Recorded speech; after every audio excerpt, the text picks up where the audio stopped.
Hi, ഇന്നിപ്പോൾ നമ്മളുള്ളത് നെടുങ്കണ്ടത്താണ്. നെടുങ്കണ്ടം മയിലാടുംപാറ ഉള്ള കൂട്ടുകാരൻ്റെ ചെറിയൊരു കൃഷിസ്ഥലമാണിത്. മൊത്തം ഏലക്കയാണ് കംപ്ലീറ്റ്. ഇവരിവിടെ തന്നെയാണ് താമസിക്കുന്നത്. ഇവിടെ ഒരു വീട്, അതിൻ്റെ ചുറ്റുമുള്ള പറമ്പ് കാര്യങ്ങളൊക്കെയാണ്. ഇതിൽ ഒരു അടിപൊളി പരിപാടിയാണ്. നമുക്കൊക്കെ ഭയങ്കര ഒരു റിഫ്രഷിംഗ് ആണ് മെൻ്റലി ഇതുവഴിയൊക്കെ പോകുമ്പോഴത്തേക്കും. എന്നുവെച്ചാൽ നമ്മൾ എറണാകുളത്തായതുകൊണ്ട് അവിടെ ഇതുപോലത്തെ പരിപാടികൾ കാര്യങ്ങളൊന്നുമില്ല. എന്തായാലും കൊള്ളാം, നമുക്കൊക്കെ പുതിയൊരു എക്സ്പീരിയൻസും കൂടിയാണ്. ഞാൻ ഇതിനു മുമ്പ് വന്നിട്ടുണ്ട്, അത് മഴ സമയത്താണ്. മഴ സമയത്ത് ഒന്നും കൂടി അടിപൊളിയാണ്. ഈ ഇലകളൊക്കെ ഒന്നും കൂടി നല്ല പച്ചപ്പാവും, കുറച്ചുകൂടെ ഫ്രഷായിട്ട് ഇലകളുണ്ടാവും. ഇപ്പോൾ വേനൽക്കാലമായതുകൊണ്ട് കുറച്ചൊക്കെ ഒന്ന് ഉണങ്ങി, ചെടിയല്ല ഇതിനകത്തുള്ള ഇലകളൊക്കെ വേറൊരു ഡ്രൈ ഫീലാണ്. ഇന്നപ്പോൾ ഒരു വെള്ളം നനയാണ്. ഇത് ചെടികൾക്കൊക്കെ വെള്ളം ഒഴിച്ച് കൊടുക്കണം വേനലാകുമ്പോഴത്തേക്കിന്. അപ്പോൾ അതിൻ്റെ പരിപാടി നടന്നുകൊണ്ടിരിക്കുക. മഴയില്ലല്ലോ ഇപ്പോൾ. അപ്പോൾ അവർ ഇവിടെ മോട്ടറിൽ ടാങ്ക് ഉണ്ടോ, അതിൽ വെള്ളം ഫില്ല് ചെയ്തിട്ട് മോട്ടറിൽ പമ്പിൽ വേറെ ചെടികൾക്ക് ഒഴിച്ചുകൊണ്ടിരിക്കുക. ചേട്ടനെ ഇവിടെ വെള്ളം നനച്ചുകൊണ്ടിരിക്കുന്നുണ്ട്. ആളെ ഒന്ന് കാണാം. ചേട്ടാ ഹായ് പറ. എന്താ പരിപാടി? വെള്ളം നനയ്ക്കുവല്ല. എന്തിനിങ്ങനെ വെള്ളം നനച്ച് കൊടുക്കുന്നത്? എന്തിനാ? വേനലൊക്കെ ആയപ്പോൾ നല്ല ചൂട്, അപ്പോൾ വെള്ളം നനച്ച് കൊടുക്കുക ചെടിക്ക്. ഇതെല്ലാ ദിവസം ചെയ്യണോ?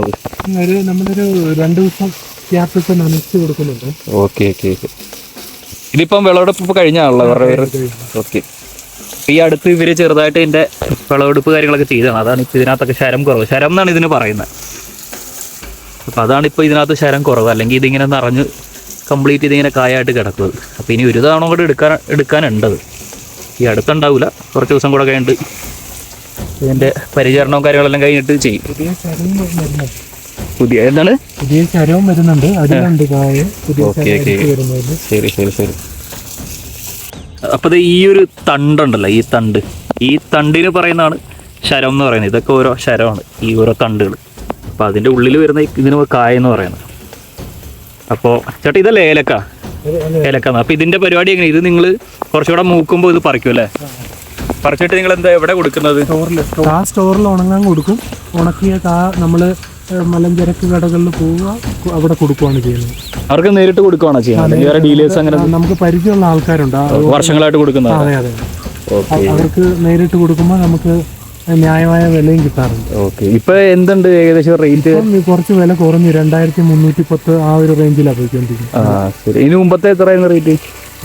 ഇതിന് മുന്നേ നമ്മൾ കൊടുത്തപ്പോൾ 2450 രൂപയ്ക്ക്. ഓ ശരി.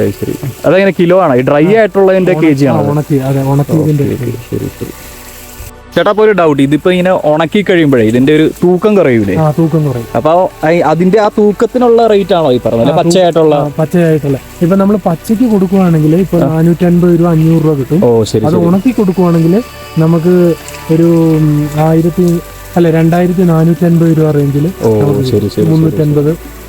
നിങ്ങളത് ഡ്രൈ ചെയ്തിട്ട് മേടിച്ച് തിരിച്ചു കൊണ്ടുപോയിട്ട് അങ്ങനെയാണോ വിൽക്കുന്നത്? സ്റ്റോറിൽ കൊണ്ടുപോയിട്ട് ഡ്രൈ ചെയ്തിട്ട് പിന്നീടാണ് കൊടുക്കുന്നത് ഡയറക്റ്റ്? അതെ. പിന്നെ ഡയറക്റ്റ് നമുക്ക് പരിചയമുള്ള മലഞ്ചരക്ക് കടയുണ്ട്, അവിടെ കൊണ്ട് കൊടുക്കുവാണ്. ശരി. ചേട്ടാ അതെ, ഇത് എത്ര നാളത്തെയാണ് ഇതിന്റെ ഒരു പ്രോസസ്സ് പരിപാടിയൊക്കെ? അതായത് എത്ര മാസം കണക്കാണോ, ആഴ്ചയാണോ, എങ്ങനെ? അല്ലല്ല, ഇത് നമ്മളിപ്പോൾ ഒരു വിളവെടുത്ത് കഴിഞ്ഞാൽ പിന്നെ ഒരു 50-60 ദിവസം അടുത്തതായെടുക്കും. അപ്പൊ അതിന്റെ ഇടയ്ക്ക് നിങ്ങൾ ഇങ്ങനെ വെള്ളം നനയും, പിന്നെ വേറെ എന്തൊക്കെയാണ് ഇതിനകത്ത് ചെയ്യുന്നത്? മരുന്നടിക്കും, പിന്നെ വളപ്രയോഗം. മരുന്നടിക്കാന്ന് വെച്ചാൽ എന്തിനു വേണ്ടിയിട്ടുള്ള മരുന്ന്? ഇപ്പം ഇതിന്റെ എന്താണ് രോഗം അതിനനുസരിച്ചാണ് നമ്മൾ ചെയ്യുന്നത്. ഇപ്പൊ തണ്ടുതുരപ്പനുണ്ടെങ്കിൽ അതിന്. തണ്ടുതുരപ്പെന്ന് വെച്ച് കഴിഞ്ഞാൽ ഈ വടി പോലത്തെ വടികളൊക്കെ ഇത് ചീത്തയാക്കുന്നതാണോ? ഇത് തട്ടയാണ്. തട്ടാന്നാണോ പറയുന്നത്? അതെ. ഇതില് ഒരു പുഴുണ്ട്, അതിൽ ഈ തുരപ്പനായിട്ട് ഇങ്ങനെ ഇതിലോട്ട് പോകും. പിന്നെ കാറ്റൊക്കെ വരുമ്പോഴത്തേനും ഇത് ഒടിഞ്ഞു പോകും. അപ്പൊ അങ്ങനെ വരാതിരിക്കാൻ വേണ്ടിട്ട് ചെയ്യുന്ന കെമിക്കലാണല്ലോ. അത് കാണിക്കാം. ഓക്കെ.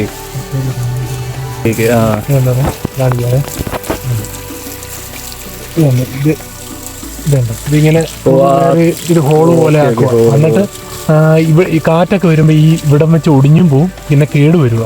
ശരി. അപ്പൊ അത് കൺട്രോൾ ചെയ്യാൻ വേണ്ടിട്ടാണ് മരുന്നടിക്കാന്ന് പറയുന്നത്. അല്ലാണ്ട് ഈ കായ്ക്കല്ല അടിക്കുന്നല്ലേ ഈ ഇതിന്റെ? അല്ലല്ല, ഇത് തട്ട മൊത്തം നനച്ചു കൊടുക്കും. ശരി. റൂട്ടി മാത്രം നനച്ചാൽ പോരാ, ഫുള്ളായിട്ട് നനച്ചു. ശരി. ഇതൊക്കെയാണ് ഓരോ കായ എന്നൊക്കെ പറയുന്നത്. അപ്പോൾ ഇതിൻ്റെയൊക്കെ സൈസ് തന്നെ കണ്ടില്ല, നല്ല ക്വാളിറ്റി സാധനമാണ്. അപ്പോൾ അവർ അതുപോലെ മെയിൻറ്റെയിൻ ചെയ്തുകൊണ്ടാണ് പിന്നെ ഓരോ തണ്ടുകളും അത്യാവശ്യം നല്ലതാണ്. അതാണ് ഇത്ര സൈസുള്ള കായൊക്കെ വരുന്നത്. അപ്പോൾ ഇതൊക്കെ ഉണക്കിയെടുത്ത് കഴിഞ്ഞാൽ നല്ല വലിപ്പമുള്ള ഏലക്കായ നമുക്ക് കിട്ടും.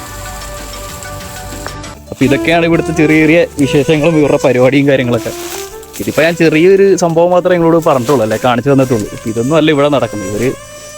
ഇത് പരിചരിക്കുന്നത് കുറേ മാസത്തെ ഒരു പ്രോസസ്സാണ്. അല്ലെങ്കിൽ ഇതിൻ്റെ പുറകെ നടക്കുന്ന ഒരു 3-4 മാസം അത്ര ഡ്യൂറേഷനൊക്കെ വരുന്നുണ്ട്. അപ്പോൾ ഇന്ന് ഇവിടെ വെള്ളം തന്നെയാണ്. ഇപ്പോൾ ഓൾറെഡി ഇവരുടെ വിളവെടുപ്പും കഴിഞ്ഞിട്ടുണ്ട്. അപ്പോൾ അടുത്ത കുറച്ച് ചെറിയ ക്വാണ്ടിറ്റിയിലേ ചെയ്യാനുള്ളൂ. അപ്പോൾ അതിൻ്റെ ഒരു പ്രിപ്പറേഷനാണ് അവരിപ്പോൾ ചെയ്തുകൊണ്ടിരിക്കുന്നത്. എല്ലാവരും വിനീതിൻ്റെ ചാനൽ ലൈക്ക് ചെയ്യുക, സബ്സ്ക്രൈബ് ചെയ്യുക, എല്ലാവരും മാക്സിമം ഷെയർ ചെയ്യുക കേട്ടോ. ഓക്കെ, അപ്പോൾ എല്ലാവരും ചേട്ടൻ പറയുന്ന പോലെ ചെയ്യുക. ഇതൊക്കെയാണ് ഇവിടുത്തെ പരിപാടികൾ. അടുത്ത വീഡിയോ കാണാം.